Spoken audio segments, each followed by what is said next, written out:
Boa noite a todos. Que a paz do Cristo esteja conosco. Nós vamos estar aqui hoje no grupo Espírita Allan Kardec, fazendo mais uma leitura do Evangelho segundo o Espiritismo, para que possamos estar aí entendendo um pouco mais os ensinamentos do Cristo. A lição de hoje é no capítulo 5, sobre São Luís, Paris, 1860. Um homem agoniza, presa de cruéis sofrimentos. Sabe-se que seu estado é sem esperanças. É permitido poupar-lhes alguns instantes de agonia, abreviando-lhe o fim? São Luís, Paris, 1860. É sobre isso que nós vamos estar aqui comentando, sobre essa pergunta feita, se é permitido poupar alguns instantes de agonia àquele que está agonizando. Mas quem vos daria o direito de prejulgar os desígnios de Deus? Não pode ele conduzir um homem até a beira da sepultura, para em seguida retirá-lo, com o fim de fazê-lo examinar-se a si mesmo e modificar-se-lhe os pensamentos? A que extremos tenha chegado um moribundo, ninguém pode dizer com certeza que soou a hora final. A ciência, por acaso, nunca se enganou nas suas previsões?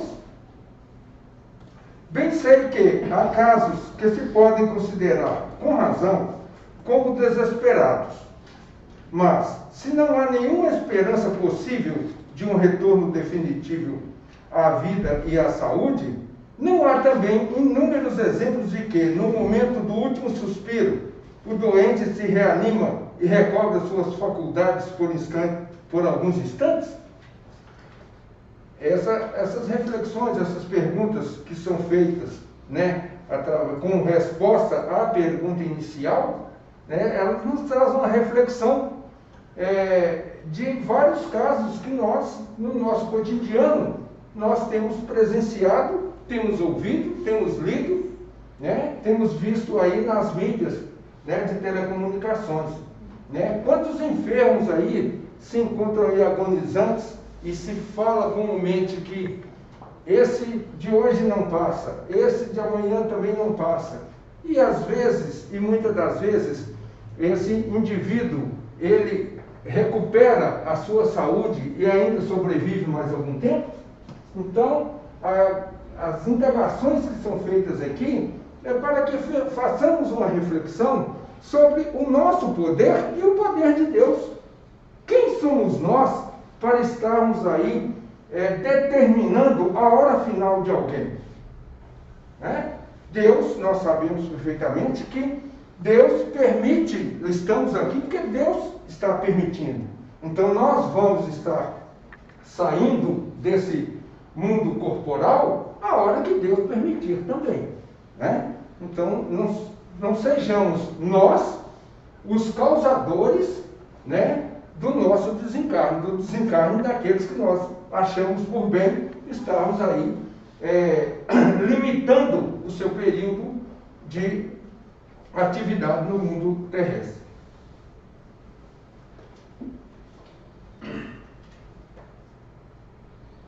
Pois bem, essa hora de graça que lhe é concedida pode ser para ele da maior importância, pois ignorais as reflexões que o seu espírito poderia ter feito nas convulsões da agonia, e quantos tormentos podem ser poupados por um súbito clarão de arrependimento.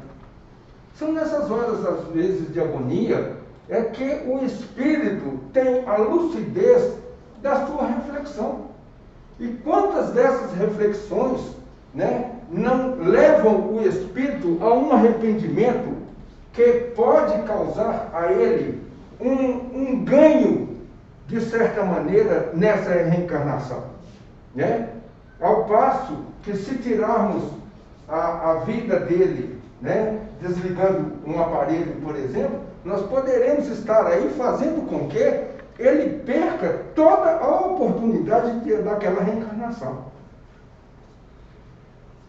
O materialista, que só vê o corpo, não levando em conta a existência da alma, não pode compreender essas coisas.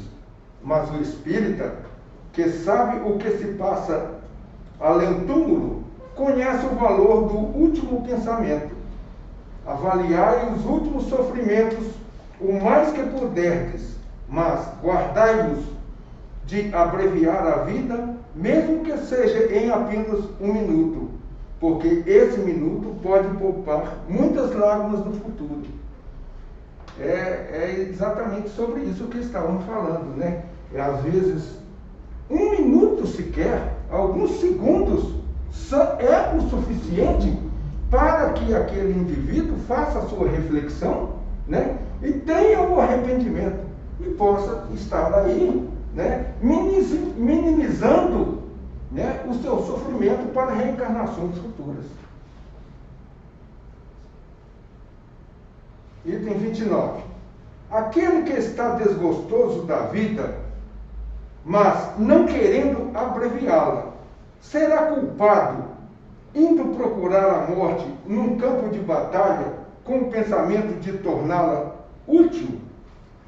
Veja bem, aqui já é uma outra situação. Já é a própria pessoa, já não é terceiro, que vai estar abreviando a vida, né? Ele próprio está procurando, desgostoso daquela vida em que ele está vivendo, né? Ele procurar um meio de que aquela vida seja cessada, que através, como aqui dá um exemplo, por exemplo, ele ir para a guerra, para um campo de batalha, ele tem na consciência que ali ele vai estar exposto e vai estar, né, cessando a sua vida. Vamos ver o que São Luís nos responde aqui. Quer o homem se mate ou se faça matar, o objetivo é sempre o de abreviar a vida. E, por conseguinte, há o suicídio de intenção, embora não haja de fato. O pensamento de que a sua morte servirá para alguma coisa é ilusório. Simples pretexto para disfarçar a ação criminosa e desculpá-lo aos seus próprios olhos. Se ele tivesse seriamente o desejo de servir à pátria, procuraria antes de viver para dedicar-se à sua defesa e não morrer. Porque, uma vez morto, já não serve para nada. A verdadeira abnegação consiste em não temer a morte quando se trata de ser útil, em enfrentar o perigo e oferecer o sacrifício da vida, antecipadamente e sem pesar, se isso for necessário. Mas a intenção premeditada de procurar a morte, expondo-se para tanto ao perigo, mesmo a serviço, anula o mérito da ação. Vejam bem, a partir do momento em que aquele indivíduo ele está chateado com algum acontecimento da sua vida e ele vai procurar resolver esse problema, né, com sua morte, expondo, né, num campo de batalha, como aqui São Luís está relatando, ele está cometendo o suicídio, né? O que vale é a nossa intenção, né? É isso que nós somos realmente julgados, com relação à nossa intenção, né? E qual é a intenção desse indivíduo? Era de servir à pátria ou era de resolver um problema seu, né? Fica claro aí que nesse caso, em que ele está querendo minimizar um problema dele ou evitar aquele problema que ele está vivendo, né? Fica claro que ele está se colocando na condição de suicida. E é isso que é um dos atos mais recriminados, né? Porque nós não temos o direito de estar cessando aquilo que foi programado e que foi concedido por Deus e que, na grande maioria das vezes, foi programado por nós mesmos. Muitas das vezes aquele sacrifício em que o indivíduo está passando e desgostoso daquela situação, foi ele mesmo que procurou, foi ele mesmo que colocou, né, como objetivo da sua reencarnação, para que ele pudesse estar resgatando problemas deles de vidas passadas.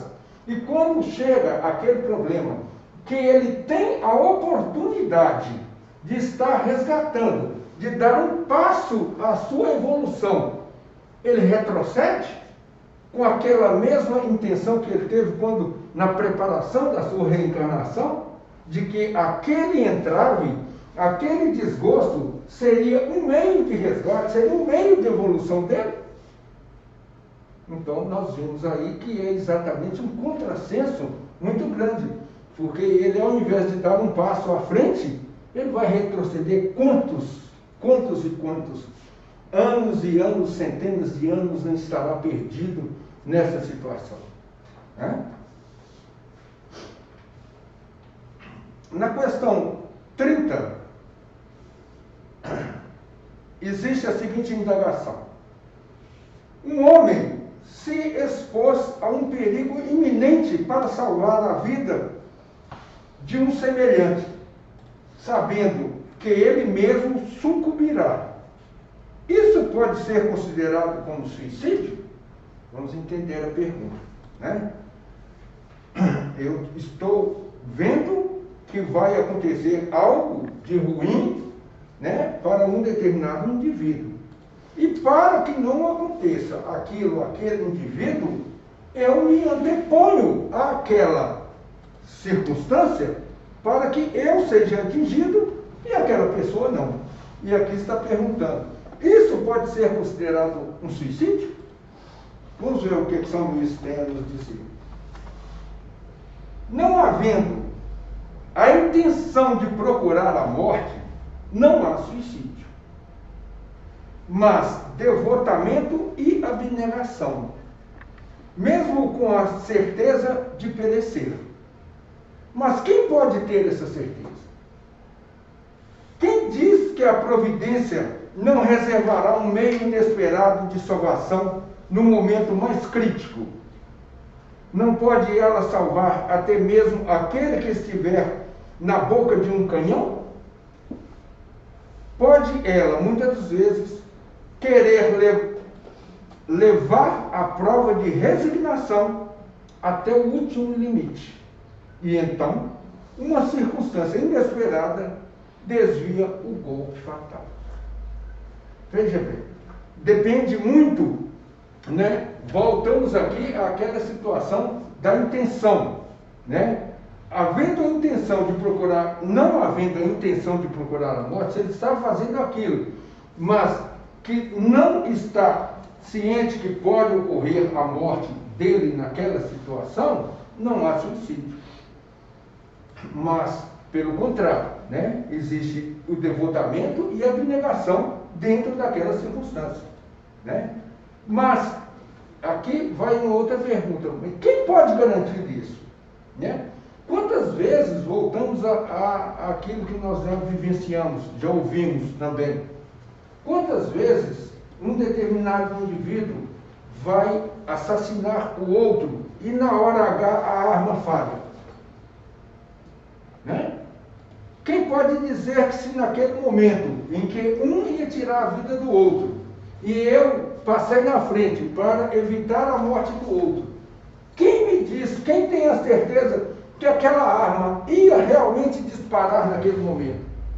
Ou se aquele projétil iria ser fatal àquela pessoa? Quem pode garantir isso? Né? Então, é sobre esse prisma